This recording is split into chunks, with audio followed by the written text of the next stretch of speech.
Athletic training is a healthcare profession that works to provide immediate and emergency care for individuals and athletes with medical conditions or injuries. The job of athletic training falls under the kinesiology subdisciplines of exercise physiology and biomechanics. Exercise physiology is a subdiscipline that sees how the body's structures and functions are affected by physical demands such as exercise. Biomechanics is a kinesiology subdiscipline that studies how the principles of physics work alongside human motion. It works to understand the mechanics of movements and how they can be improved in order to prevent injury.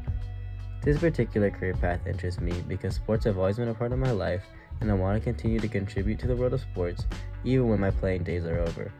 Additionally, most, if not all, of my favorite athletes have dealt with severe or career-ending injuries, and I would like to make sure that future athletes don't lose out on a bright future due to unfortunate circumstances.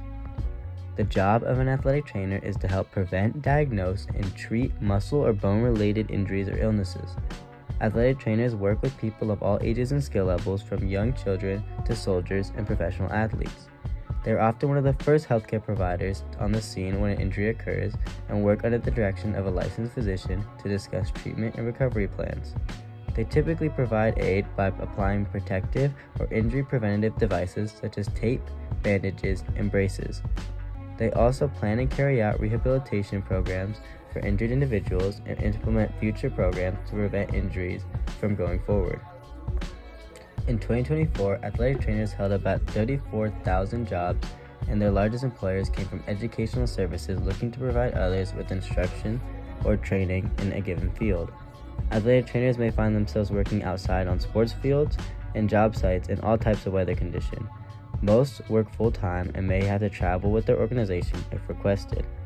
Becoming an athletic trainer typically requires at least a bachelor's degree from an accredited program with completion of coursework in science and health. Although master programs are not generally required, they are useful in the application process and can provide students with clinical experience. Compared to other healthcare professionals, athletic trainers make slightly less than the average salary.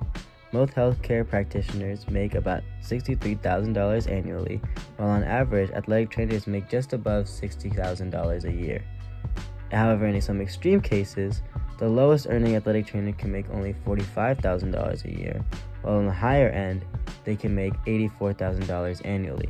The highest paying industries for athletic trainers are arts and entertainment companies, followed by educational services and hospitals. The overall employment of athletic trainers is projected to grow by 11% in the next 10 years alone. A projected 2,400 openings for athletic trainers are projected each year of the next following decade. Many of these job openings are coming from the increased levels of participation in youth sports and college programs looking to help athletes perform at the highest level during their duration at their institution. For my interview, I met with the interim head athletic trainer of USF, Morgan Batchelor. I initially asked her what got her into athletic training and if it was something that she'd always wanted to do. She responded that it was never really a thought of hers when she was entering college, as she started off as a business major playing soccer at Cal State Fullerton. She described that she had the opportunity to play soccer at the professional level, but chose to continue with school, switching to a health major because she wanted to keep sports in her life with a stable future. Ms. Batchelor described that an average day of her work consists of meeting with athletes before and after practice to prepare them for their workout and help them recover from any pre-existing injuries. When asked about the work environment in regards to USF, the work environment as an athletic trainer is relatively relaxed, with the coaching and training staff working well together in order to create a positive atmosphere for the athletes. However, Ms. Batchelor's most common and favorite interactions come with the athletes themselves. She describes it as the reason she enjoys clocking in every day, because she likes building a deeper connection with all the student athletes. I followed this statement up by asking how she likes to establish that deeper connection with the athletes that she's working with. She responded that it comes naturally. The athlete usually starts off shy and reserved as they initially receive help, but as they continue to come in and their trust in her grows, they begin to open up about school and personal matters, and their bond becomes stronger. The interview shifted to me asking if she has aspirations to go bigger than the college level, where she responded that she's worked in the NFL in the past with the Los Angeles Chargers. I followed this up by asking what the difference she noticed between the professional and college levels were.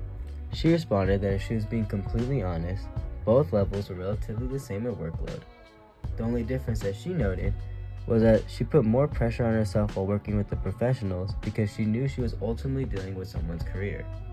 The conversation continued as I asked if the professional level job paid better than what she was making in college. She said that the professional level depends on the organization you work for. For the Chargers, she said she made about minimum wage, but by the end of the season, the players had come together to give her a bonus for all the work that she did throughout the year.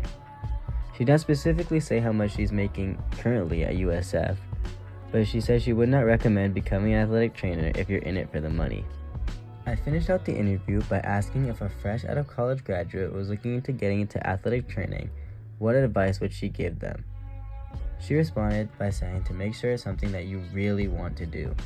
The hours are long and sometimes the job requires you to move around constantly for pay that isn't really appealing for most. But the connections that you make with others and the gratification you get from helping people is something that cannot be obtained everywhere. From this interview, I learned the true day-to-day life of an athletic trainer and not just what they do on the court. I learned that the overall job is very relaxed, but in practice requires long hours and constant travel depending on where you work. Conducting this interview still has me interested in becoming an athletic trainer because I love sports and want to use that love to help people. However, the long hours and below average pay has led me to keep my options open to see what other aspects of kinesiology interest me. I have gained a lot of respect for athletic trainers because of the job that they do, and it's much deeper than just the on-court situations.